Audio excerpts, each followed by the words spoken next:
జంతు సంరక్షణే ధ్యేయంగా ఇప్పుడు మన దర్శిలో Chandu vet pharma, Kurichedu road, Darsi. మా వద్ద గేదెలు, ఆవులు, గొర్రెలు, కోళ్లు మరియు అన్ని రకములైన జంతువులకు మందులు హోల్సేల్ రేట్లకే అమ్మబడును. 24 గంటలు డాక్టర్ సౌకర్యం కలదు. దర్శి నియోజకవర్గం దర్శి మండలంలోని రామచంద్రాపురంలో దర్శి మండల టీడీపీ అధ్యక్షులు మారెళ్ల వెంకటేశ్వర్లు ఈ రోజు సోమవారం దర్శి నియోజకవర్గ TDP incharge doctor Gottipati Lakshmi, doctor Kadiyala Lalitha Sagarla ఆదేశాలతో గ్రామ సచివాలయ సిబ్బందితో స్థానిక నాయకులతో కలిసి ఎన్టీఆర్ భరోసా పెన్షన్లను లబ్ధిదారులకు అందజేయడం జరిగింది. ఈ కార్యక్రమంలో స్థానిక ప్రతినిధులు ఎం కోటేశ్వరి, ఎం సైదా, సాన్ పిచ్చయ్య, కృష్ణ, సచివాలయ హరిత, శ్రీజ, లావణ్య, ప్రసన్న, శ్రీను తదితరులు పాల్గొన్నారు.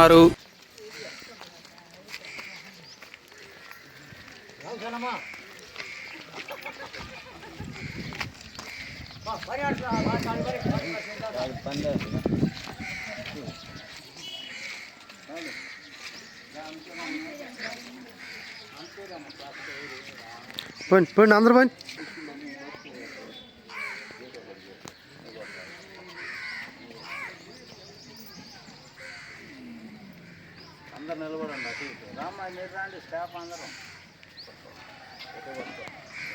ఈరోజు ఆంధ్రప్రదేశ్ ప్రభుత్వం పేద ప్రజల ఆనందమే లక్ష్యంగా 1వ తేదీ రాంగంలో పింఛన్లు పంపిణీ కార్యక్రమం చేపడుతుంది.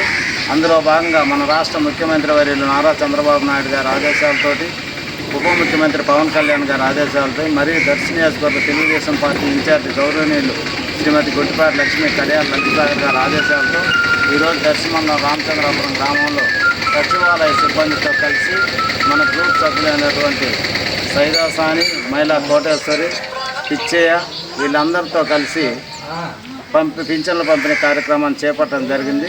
ప్రతి ఒక్కరికి కూడా 1వ తేదీ రాంగంలోనూ పింఛన్లు ఇవ్వటం, ఎన్నికల మేనిఫెస్టోలో చెప్పిన విధంగానే గవర్నమెంట్ అన్ని పథకాలని చేపట్టడం జరిగింది. ఉచిత గ్యాస్ సిలిండర్లు కానీ, అన్నదాత సుఖీభావ్ కానీ, పోతే ఈ మధ్యనే మా మహిళలకు ఉచిత బస్సు ప్రయాణం కానీ ప్రతి ఒక్కటి 1 by 1 కూడా చేసుకుంటూ కూటమి ప్రభుత్వం ముందుకు పోతుంది. అందువల్ల ప్రజలందరూ కూడా ఒకసారి ఆలోచించి కూటమి ప్రభుత్వానికి మద్దతు పలకాలి. ఏమన్నా చిన్న చిన్న సమస్యలు ఉన్నా కూడా మా దృష్టికి తీసుకొస్తే ప్రతి ఒక్కటి కూడా నెరవేరుస్తామని చెప్పి, పేద ప్రజల కోసమే కూటమి ప్రభుత్వం అని చెప్పి ఈ విధంగా తెలియపరుస్తూ సెలవు తీసుకుంటాం.